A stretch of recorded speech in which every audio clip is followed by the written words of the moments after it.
Pahami tiga kekuatan ini agar tidak stres saat menghadapi masalah hidup, khususnya hutang piutang.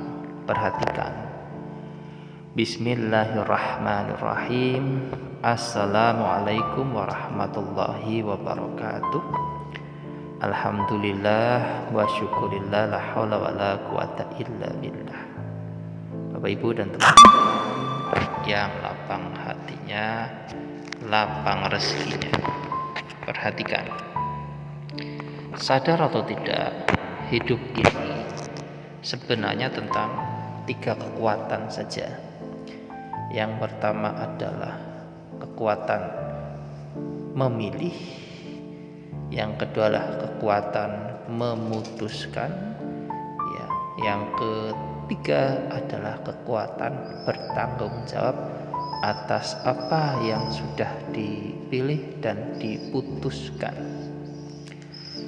Ketika panjenengan menghadapi masalah kemudian stres, sebenarnya jika diamati atau diteliti, panjenengan tidak bertanggung jawab penuh atas keputusan pilihan hidup panjenengan. Contoh, hutang, ya, dulu memilih dan memutuskan untuk hutang ke orang atau ke bank, ya, lalu apa?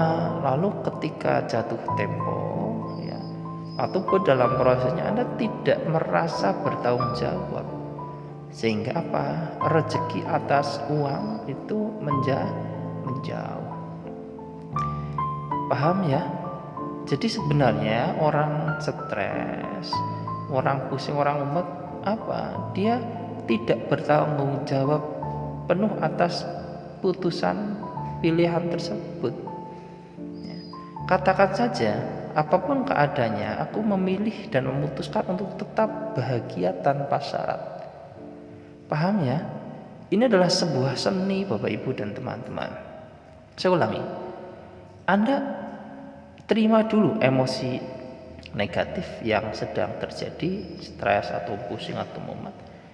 Lalu Anda pilih untuk memutuskan untuk memilih emosi yang lebih baik lagi daripada stres atau mumet tersebut. Dengan kalimat apa? Contoh, meskipun saat ini sedang mumet masalah hutang piutang, tapi saya memilih dan memutuskan untuk tetap tenang, bahagia, penuh syukur, tanpa syarat. Paham ya? Pilihan-pilihan, keputusan, dan bertanggung jawab atas pilihan dan keputusan tersebut.